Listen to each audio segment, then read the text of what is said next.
একটি truck U-turn করছিল আর আমি সোজা যাব তাই তাকে ইন্ডিকেটর দিলাম যে তুমি থাম, আমি আগে যাই, আমার একটু স্কুল ডিউটি আছে। তারা আছে। সে কোন কথা না শুনে জোরে ইউ-টার্ন নিল। ঠিক তখন আমিও তার সাথে ইউ-টার্ন নিয়ে তার আগে সামনে যাওয়ার চেষ্টা করি। সে আমাকে ধাক্কা দেয়নি, ভাগ্য ভাল। কিন্তু এটা কি করা উচিত ট্রাফিক নিয়মের দিক থেকে? ইউ-টার্ন দেওয়া সবসময় ট্রাফিক সিগন্যাল এবং রাস্তার চিহ্ন অনুযায়ী করতে হয়। সরাসরি যাওয়ার সময় কারো সাথে প্রতিযোগিতা করা বা তাকে কেড়ে যাওয়ার চেষ্টা করা বিপজ্জনক এবং আইনের দৃষ্টিতে ভুল। ইন্ডিকেটর দিয়ে সতর্ক করা যথেষ্ট, কিন্তু যদি অন্য গাড়ি বা ট্রাক থামে না, তখন তুমি নিজে সাবধান থাকো, ধাক্কা দেওয়ার চেষ্টা করো না। 2. নিরাপত্তার দিক থেকে তোমার স্কুল ডিউটি বা ব্যস্ত সময় থাকলেও সড়কে জীবন সবচেয়ে গুরুত্বপূর্ণ। ট্রাকের মতো বড় যানবাহনের সাথে ঝুঁকি নেওয়া খুব বিপজ্জনক।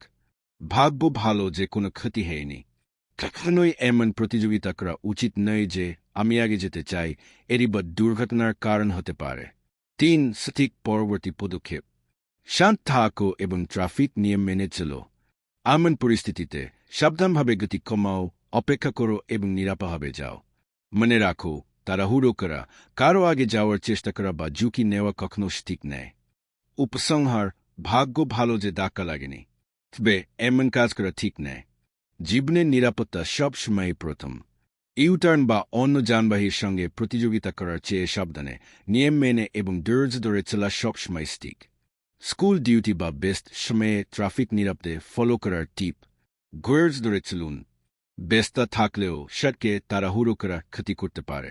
কখনোই আমি আগে যেতে চাই বা তাড়াতাড়ি পৌঁছাতে হবে মনের প্রভাব না ফেলুন। ট্রাফিক নিয়ম মেনে চলা, সবসময় সিগন্যাল, লাইন এবং ট্রাফিক চিহ্ন মেনে চলুন। ইউটার্ন বা চপ্পল মুভ করার আগে দূর থেকে নিশ্চিত হন যে রাস্তা নিরাপদ। বড় যানবাহনের সঙ্গে সাবধান।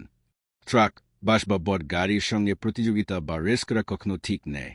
তারা হঠাৎ থামতে বা ঘুরতে পারে, যা দুর্ঘটনার কারণ। নিরাপদ দূরত্ব বজায় রাখা। সামনের যানবাহনের থেকে স্টিক দূরত্ব রাখুন। কোনো বড় যানবাহন ইউটার্ন দিচ্ছে দেখলে প্রথমে ধীরে গতি কমান, তারপর সেফলি পাশ দিয়ে যান। সতর্ক থাকুন এবং মনোযোগ দিন। ড্রাইভিং সময় ফোন, হেডফোন বা অন্য কোনো ব্যাঘাত এড়ান। চোখ সবসময় রাস্তা এবং আশেপাশের যানবাহনের উপর রাখুন। অটো সামনে আসলে হর্ন এর উপর রাখেন। সাইড না দিলে হর্ন দিতেই থাকেন। জরুরি পরিস্থিতির জন্য প্রস্তুত থাকুন। ব্রেক, হর্ন বা স্টিয়ারিং ব্যবহার করে ঠিক সময়ে প্রতিক্রিয়া দেখাতে প্রস্তুত থাকুন। মনে রাখুন, জীবন সবসময় সময়ে আগে। প্রয়োজনে অপেক্ষা করুন। যদি রাস্তা জ্যাম বা ঝুঁকিপূর্ণ মনে হয়, একটু অপেক্ষা করুন। নিরাপদে পৌঁছানো তাড়াহুড়োর চেয়ে অনেক গুরুত্বপূর্ণ। ব্যস্ত সময়ে বা স্কুল ডিউটির কারণে চাপ থাকলেও ট্রাফিক নিয়ম মানা, ধৈর্য রাখা এবং বড় যানবাহনের সঙ্গে ঝুঁকি না নেওয়া জীবন রক্ষায় সবচেয়ে কার্যকর।